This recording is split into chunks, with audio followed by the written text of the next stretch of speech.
We have a couple of Fox 54 traffic impact alerts for you. We start on Winchester Road, where contractors working for Huntsville Utilities electric operations began working yesterday. The outside westbound lane of Winchester Road closed starting just west of Memorial Parkway to replace concrete utility poles. Closure will repeat through Thursday of each week, 7:30 a.m. to 3 p.m. until October 8th. You're asked to take alternate routes. In Decatur, a section of Davis Street is closing. A contractor with Decatur Utilities installing a new sanitary sewer main between Wilson Street and Vine Street. The section will remain closed for 3 weeks. Do be careful if you have to drive near the construction site. Crews and equipment will be around the area.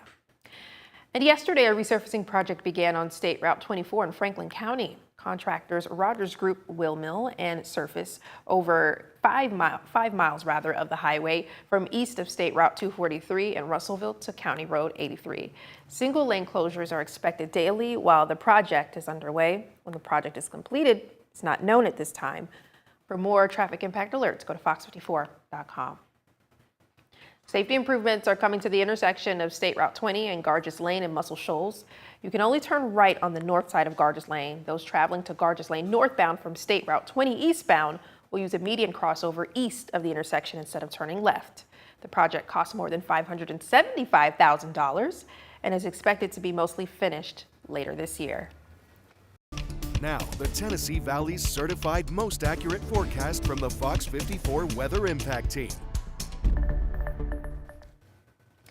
Whoa, this is a beautiful live look from over Rainbow Mountain, I believe that is. Gosh, I haven't seen anything so beautiful. Yeah, At least from that mountain. I like the view from Rainbow Mountain. Rainbow Mountain's kind of over there out in Madison County, kind of out in Madison. It's a great place to go hike. You like to go hiking. I recommend it. Okay, that is on my list. I have not gone to Rainbow Mountain in Madison quite yet. Yeah, it's kind of out there. So it's a drive, but Okay. it's a really pretty hike. Not too terribly difficult either. Okay, I hope not, because my level is moderate.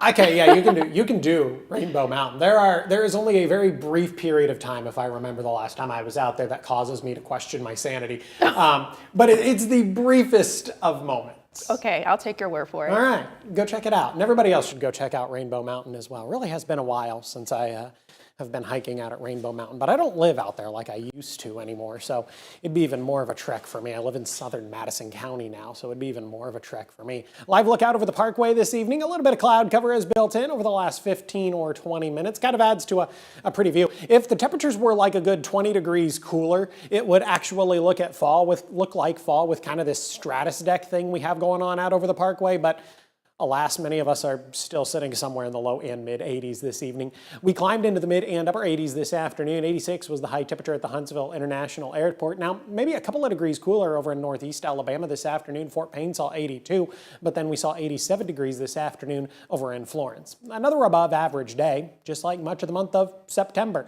September was a very above average month, with the exception of the first 3 days of September, and then we kind of had these days where we climbed into the 90s, but then the 6th through the 10th, that was quite nice, where we had this period of fake fall develop across the Tennessee Valley. And I told you it was going to warm up and that it would stay warm through a good majority of the month of September. And then we got to the 11th and we were consistently in the 90s, kind of from September 11th on through about September 21st, and then we were in the mid and upper 80s. But there was that really good stretch of about a week and a half where temperatures consistently climbed into the low and mid 90s. Maybe we can hope some cooler air is eventually going to build into the Tennessee Valley now that we're looking at the month of October tomorrow. The average high temperature on October 1st is 80 degrees. By the time we get to the end of the month, the average high temperature 70. Wouldn't it be nice if it was actually 70 degrees on Halloween? We can hope. Probably won't happen. 3.59 inches of rain. That's how much we typically get in the month of October. Now, it is going to get a little bit cooler over the next couple of days. Not right away, though. It's still going to be warm on Wednesday. But then temperatures do drop off a little bit Thursday, Friday. And then we stay somewhat seasonal, a couple of degrees above average as we head into the weekend and then through the early part of next week. We had a couple of isolated showers develop through the course of the afternoon across far northeast Alabama. That activity has since come to an end. They were the only ones that saw rain through the course of the afternoon. Everybody else stayed dry, and we continue to stay dry this evening. We'll be dry as we head into the middle part of your Wednesday afternoon. Futurecast keeping us dry. We also get to enjoy a fair amount of sunshine, even through the later part of the afternoon, early into the evening, until the sun sets at right around 6:31 or 6:32.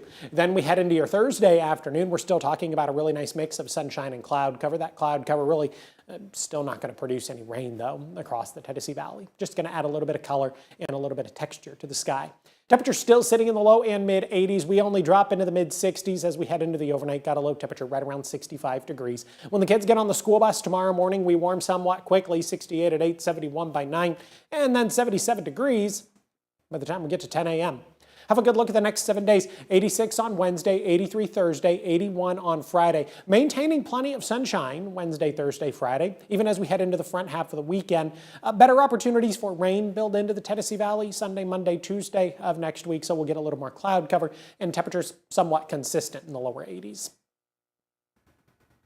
Well, we have a cute little story out of Florence. At just 2 years old, Bernie the therapy dog has earned his Canine Good Citizenship certification.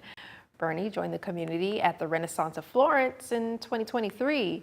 He started his training at 3 months at Doolittle Pet Services and Canine Academy. Bernie offers a calm support to residents through structured therapy sessions and personal visits. His newest certification brings him a few paws closer to becoming a fully certified therapy dog. Congrats, Bernie. Well, the Lawrence County Sheriff's Office says its search and rescue team is now better equipped for high-risk emergencies with new rope rescue gear and upgraded communication technology. The investment includes harnesses, ropes, helmets, pulleys, and other specialized tools for technical rescues in tough environments like cliffs and Bankhead National Forest. To improve communication in remote areas, the team also added a Starlink satellite internet system. Officials say it will help incident command stay connected, share updates, and coordinate with other agencies, leading to faster rescues and improved safety. Alabama A&M is hitting the road once again for their next SWAC matchup. We'll talk to Coach Sam Shade about the Gulf Coast Challenge next in sports.